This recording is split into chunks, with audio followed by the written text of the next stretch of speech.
be under the bright lights. I want to be on the Broadway stage.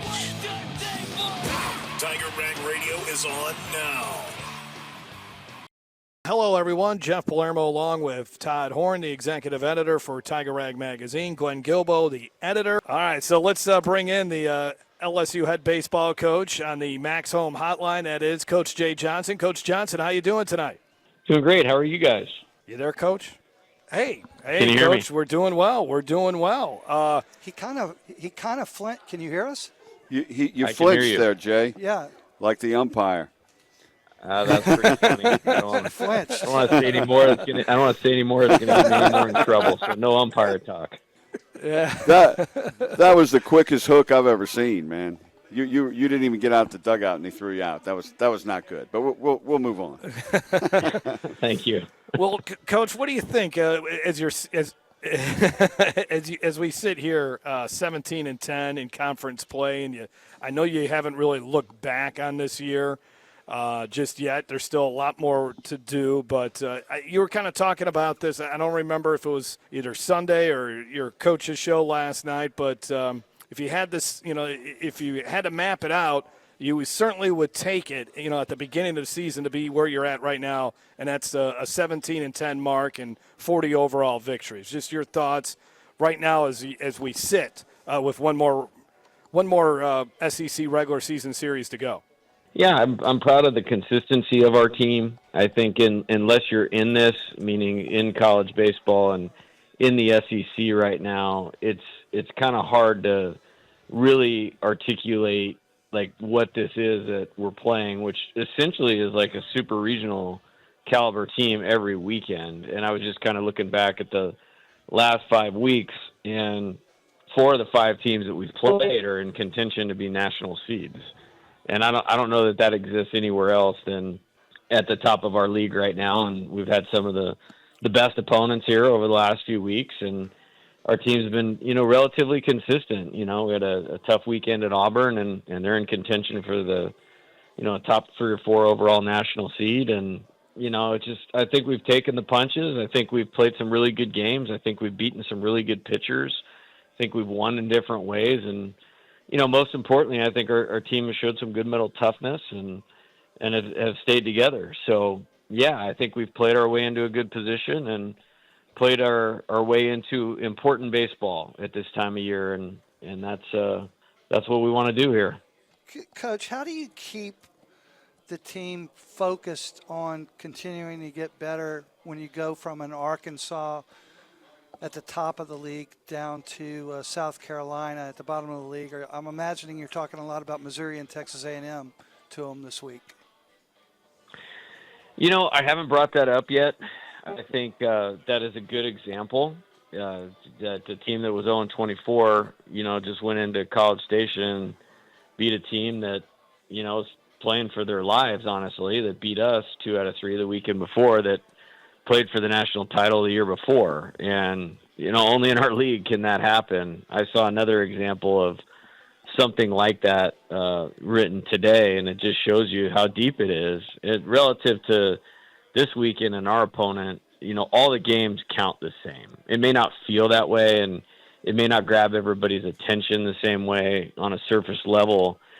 You just might look at a record per se, and I got the South Carolina game on my computer right now as I'm talking, and, they just got Ethan Petrie back, who's, one of the best hitters in the country. He's missed the last 9 games. Well, you take the guy to their lineup, it's going to be harder to score runs, and you might fall into a little bit of a slide. And so I think we're excited to play. I'm excited to get back on the road and with our team. I like this venue a lot. I think it's one of the better ones in the league.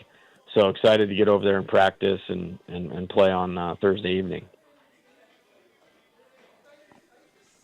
And Cade Anderson is A-OK, as you said earlier today, with his little wrist cramp that ended up being nothing. So he's back to normal, like you said, right? Yeah, he's ready to roll. And, I think if anybody watched closely with that whole thing, and, of course, and especially with a player as important to us as Cade, and he could pitch for the next 20 years professionally if he wants to. He's got that kind of ability, and definitely going to be a starting pitcher in a major leagues. I think sometimes you always just fear the worst. But if you watched, like, he threw 2 additional pitches just to see how he felt. And they were both, I think they were 91 and 92 miles an hour. And you couldn't do that if anything was, like, seriously wrong. And I just kind of precautionarily took him out of the game right there. Felt like he did his job. We didn't need to extend him anymore. He was on one shorter day because of the rain out at Texas A&M and the SEC schedule. Sometimes that happens, but I just made a decision precautionarily to take him out, and then literally everything has been normal as is since then. Jay, if you have a chance this weekend with Cade and Anthony, who pitched the most innings for you, would you try to get them out a little earlier than usual because it's late in the season and you got the postseason coming up? You know, every game presents something different, and it's the blessing and the curse of being in our league. The blessing is, you know, we're not worried about RPI for 1 second, you know, or we're not worried about strength of schedule for 1 second, and you're going to get exposed in a way that you know how to develop and make your team better. You know, the downside is you're in a lot of tough games, and those 2 guys are the reason we've played ourselves into a good position, or as big a reason as any that they've been able to get through the 6th inning, sometimes into the 7th. They both have thrown a complete game. And, you know, we had one opportunity with Cade at Auburn. You know, they kind of got out ahead of us. We made an error, and then a guy hit a bases clearing triple, and, you know, I think he was at 81 pitches or something like that. And it's just like, you know what, like, let's cut our losses here and get him out early. So sometimes those things happen. I don't think we would do that to compromise a game, you know, at this point in time. But, you know, if we are successful in this weekend, maybe you view the SEC tournament a little bit differently. And I'll give you an example. It's like we were a clear-cut national seed in 2023, and we're playing a game against Arkansas in the SEC tournament in the winner's bracket, and Paul Skeens is on the mound. And he had happened to throw like 29 or 30 pitches in the inning. And I would never take Paul Skeens out with the bases loaded. No coach in their right mind would ever do that. But given what we had ahead of us, it was the right move to do to ensure that he was good for the regionals and the stretch run. So sometimes you do make decisions like that. I think the game kind of always tells you what to do. And so we'll kind of let the games play out before we make those decisions. If, hey, maybe have a good day out, really good day on offense, and it provides you a little bit of flexibility, you can do that. It's really hard in our league with the quality of position players, the small ballparks. You know, this time of year, the weather is warm. So I never count the win until that 27th out is recorded. Whatever happened to that Skeens guy? Is he doing okay? He's doing all right, and it was great to hear that Paul Skeens today will be pitching for Team USA in the World Baseball Classic next year. Jay, how do you feel Kason Evans is holding up at this point? I know the competition has certainly ratcheted up in his last couple of starts here. Really, is the 3 starts that he's made, but a little bit more. We've seen some walks out of him, something that we really didn't see early on in the year. How do you think he's holding up with this being his first year of college baseball? Yeah, I think there's another one that's as important to our team and our success as anybody. And, I mean, he's easily been the best freshman pitcher we've had since I've been here. And when we got him, that was one of those recruiting battles you won that you knew was significant. And very significant to get him through the professional baseball draft last year. I don't know. I couldn't think of one off the top of my head. You know, maybe Tegan Coons from Tennessee is there another freshman, you know, starting on the weekend in the SEC other than Kason? He obviously was a huge part of our bullpen, huge part of our great start, you know, to league play and great start to the season. You know, the nature of how these 3 series have played out has allowed us to start him on Sunday. And again, it's like, that's the faith I have in him. Here you go, big guy. We're rolling, you know, Tennessee at Texas A&M and Arkansas at you for your first 3 starts of your college career. And, you know, he won the game against Tennessee. He battled against Texas A&M. He put us in position to win. And I thought he was okay on Sunday against a really, really good team. And so, it's just part of the development. There's not a straight line for many guys. I would use Dylan Cruz as kind of the lightning rod extreme example. Like, those guys don't come around very often, or maybe Kumar Rocker, who was at Vanderbilt a few years ago. So to sit where he's at, I would say he is the best freshman pitcher in college baseball right now. And I think what maybe you've seen over the last couple of weeks is a very natural progression. It's just, when a guy's that good for that long out of the gate, you think they're never going to have any type of struggle or an adversity, and unfortunately that's just not the way baseball is designed.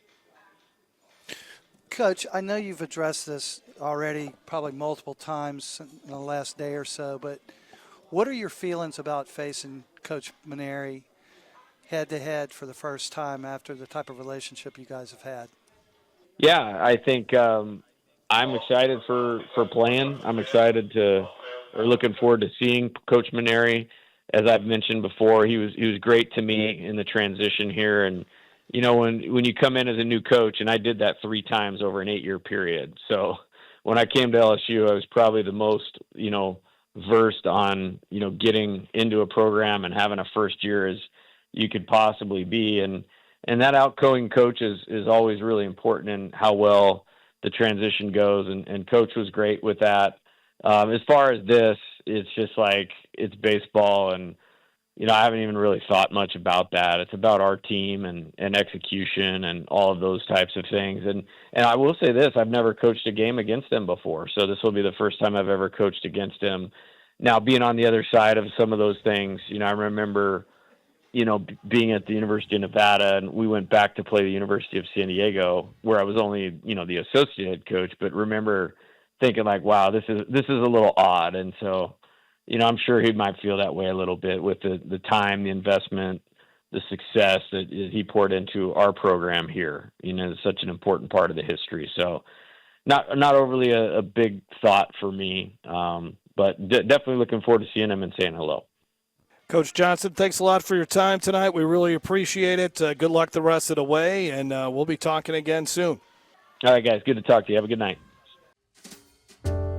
May programs are blooming at your neighborhood East Baton Rouge Parish Library.